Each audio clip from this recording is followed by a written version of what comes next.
ಸಚಿವ ತಿಮ್ಮಾಪುರ ವಿರುದ್ಧ ತೇಜಸ್ವಿ ಸೂರ್ಯ ಕೆಂಡ ಕಾರಿದ್ದಾರೆ. ಧರ್ಮ ಕೇಳಿಲ್ಲ ಎಂದಿದ್ದ ಸಚಿವರ ವಿರುದ್ಧ ಆಕ್ರೋಶವನ್ನ ವ್ಯಕ್ತಪಡಿಸಿದ್ದಾರೆ. ತಿಮ್ಮಾಪುರ ಅವರು ಹೀಗೆ ನಡೆದಿಲ್ಲ ಅಂತ ಹೇಳ್ತಾರೆ. ಇಂಥ ನೀಚ ಕೃತ್ಯ ಮತ್ತೊಂದಿಲ್ಲ ಅಂತ ಕಿಡಿಕಾರಿದ್ದಾರೆ ತೇಜಸ್ವಿ ಸೂರ್ಯ.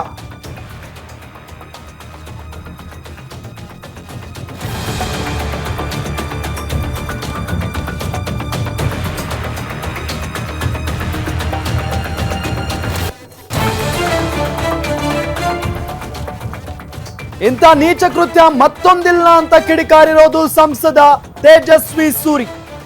ಹೌದು, ಅವರು ಐಡಿ ಕಾರ್ಡ್ ಕೇಳಲಿಲ್ಲ, ಬಟ್ಟೆ ಬಿಚ್ಚಿ ನೋಡಿದ್ರು, ಆಮೇಲೆ ಶೂಟ್ ಮಾಡಿದ್ರು. ನಿಮಗೆ ಹಾಗೆಯೇ ಬಟ್ಟೆ ಬಿಚ್ಚಿ ನೋಡಿದ್ರೆ ಹೇಗಿರ್ತಾ ಇತ್ತು? ನೀವು ಸಾರ್ವಜನಿಕ ಜೀವನದಲ್ಲಿ ಇರಬೇಡಿ, ಮನೆಯಲ್ಲಿ ಇರಿ. ಸಚಿವ ತಿಮ್ಮಾಪುರ ವಿರುದ್ಧ ಸಂಸದ ತೇಜಸ್ವಿ ಸೂರ್ಯ ಕಿಡಿಕಾರಿದ್ದಾರೆ. ಸಚಿವ ತಿಮ್ಮಾಪುರ ಅವರು ಈ ಹೇಳಿಕೆ ಕೊಟ್ಟಿದ್ರಲ್ಲ, ಬಹಳ ಆಕ್ರೋಶಕ್ಕೆ ಕಾರಣ ಆಗಿದೆ ಅದು.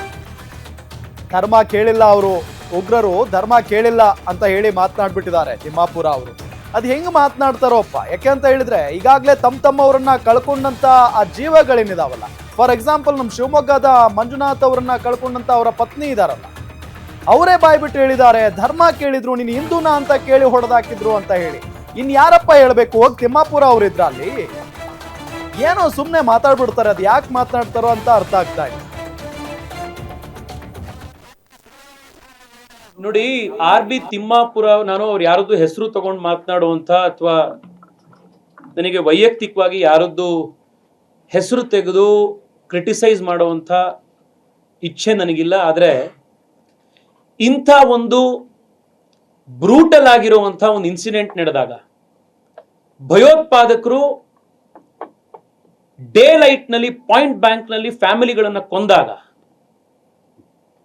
ಮರ್ಡರ್ ಆಗಿರುವಂಥ ಆ ಕುಟುಂಬದ ಹೆಣ್ಮಕ್ಳು, ಆ ಕುಟುಂಬದ ಮಕ್ಕಳು ಏನಾಯ್ತು ಅನ್ನೋದನ್ನ ಹೇಳಿದಾಗ, RB ತಿಮ್ಮಾಪುರೆ ಅದು ಸರಿ ಇಲ್ಲ, ಅವ್ರು ಸುಳ್ಳು ಹೇಳ್ತಾ ಇದ್ದಾರೆ ಅಂತ ಹೇಳ್ತಾರಲ್ಲ, ಇದಕ್ಕಿಂತ ನೀಚ ಪಾಲಿಟಿಕ್ಸ್ ಇನ್ನೊಂದು ಮಾಡಕ್ ಸಾಧ್ಯ ಇದೆಯಾ?